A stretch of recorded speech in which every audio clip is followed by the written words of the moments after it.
Hello everyone, welcome back to another video. Please don't mind the way I'm looking. I'm about to go to bed. It's late here and this is the only time I have to make videos. Okay, let's go straight to the video. Thank you for your support. Thank you for subscribing to my channel. I deeply appreciate it. So let's talk about Kenneth Okonkwo briefly. We know how Kenneth Okonkwo was supporting Peter Obi before now. All of a sudden, Kenneth Okonkwo started singing another song gradually, and obviously, he has released a new song, and it is everywhere on social media. I just want us to compare. I'm going to put a video for us to compare what Kenneth Okonkwo used to say and what he's saying at the moment. Sometimes I get overwhelmed and tired by all these political hustlers. I don't know if Kenneth Okonkwo is still living in bondage. And another question is, did Tinubu really win this past election? Did he win? Guys, I want you to watch this video and let me know what you think in the comment section. Thank you. Something that is right, even when they're not there. Is that why you supported Peter Obi? Absolutely. You think Peter Obi is better than what we're having today? An inspiring leader. There are those who believe that Peter Obi does not even measure up. He was there in Anambra State.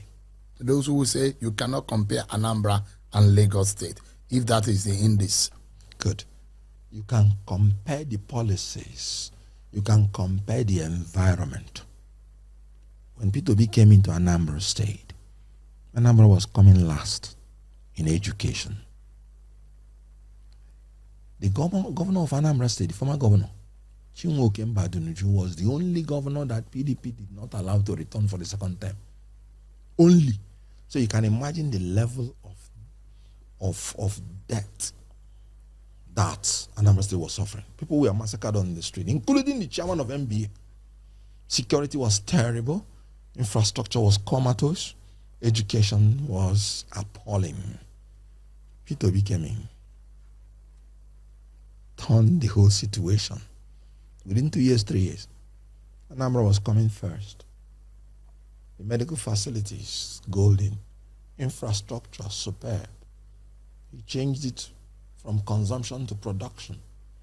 That even some of his opponents that don't know what to say, they're accusing him that he invested Anambra State money in some companies that are yielding something for Anambra State today. He met nothing in Anambra State. He saved so much that the subsequent governor used part of it to build an international airport by his own confession. You don't compare gold with carrots.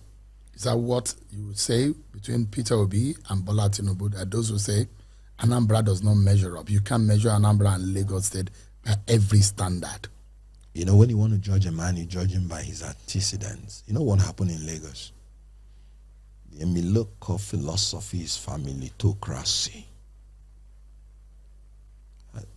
Have you ever seen Peter Obi receive any land in Anambra State? He rejected every land, including the one he's entitled to. Go to Lagos State. You know better than myself. Some people describe the owners of Lagos as the largest landowners in the whole of West Africa. Go to Lagos. The same dynasty has been ruling from 1999. Wife, senator, daughter, Yagbegbe, son. Even as the leader of Nigeria, the same pattern. I mean, you're making allegations of nepotism. That's It's what not you... allegations, the facts are there. That this government is nepotistic? Something worse than nepotistic. Is that fair to say? Familitocracy. You know what it means when you place your children in order of protocol before ministers of the Federal Republic of Nigeria? What do you call that? What do you call that? I saw. What is that? You know what it means when you put your wife at par with the Vice President of the Federal Republic of Nigeria in terms of manpower, in terms of security? Have you seen a Michelle Obama being involved in the political process of America?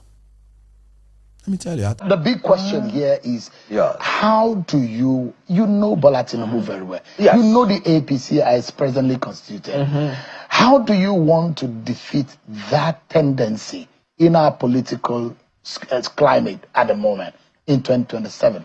Now, it is a very easy thing if people will yield to strategy and not sentiment.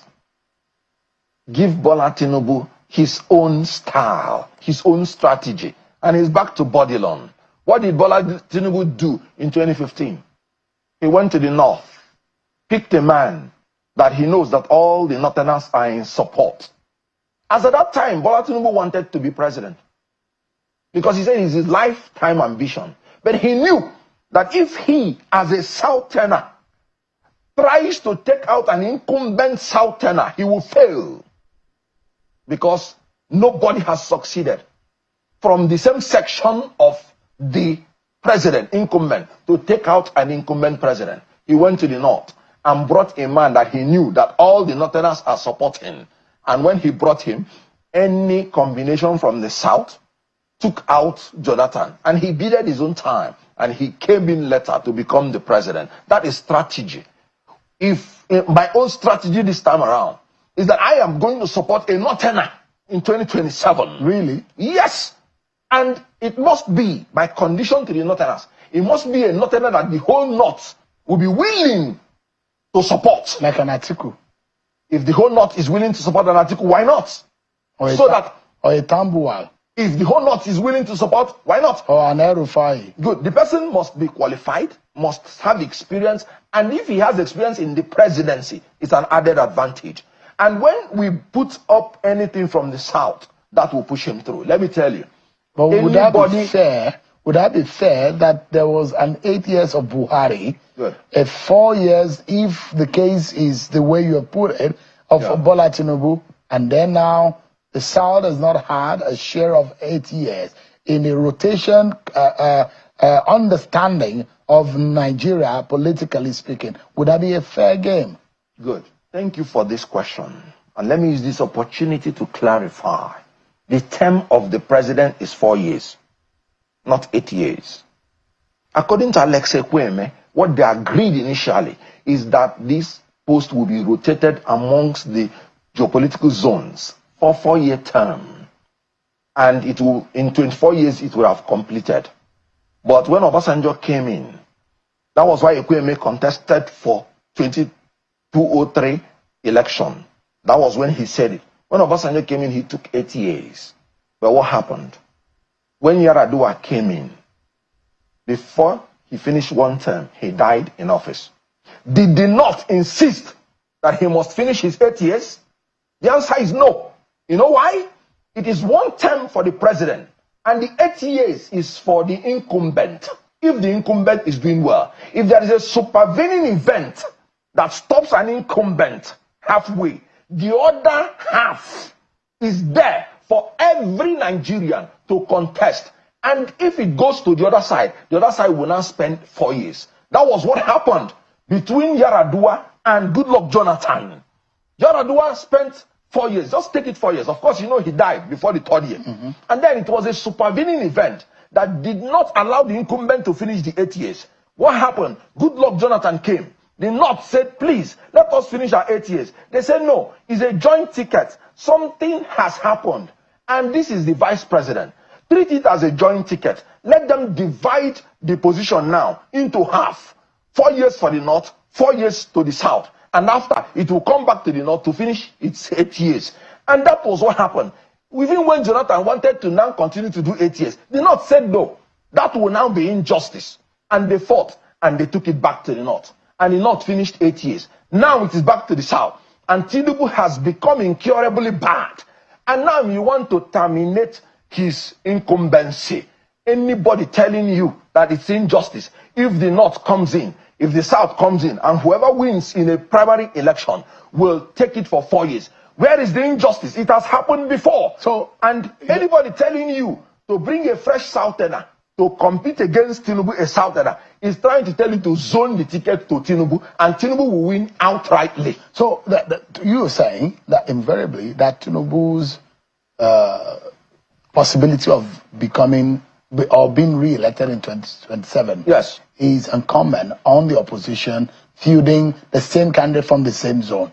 But that if the opposition wants to beat Tinubu and the APC, yes, the candidate must come from the opposite zone. Absolutely. And I'll give you the reason. In 2019, the opposition wanted to use Atiku with Obi to beat an incumbent Northerner who had just done 4 years. Did they succeed? No, they failed. And what happened? Tinubu, strategically, in 2015, he used a Northerner to remove an incumbent Southerner. Did he succeed? Yes. Because that is he conceding to the fact that the North has a more political weight in the power game? No.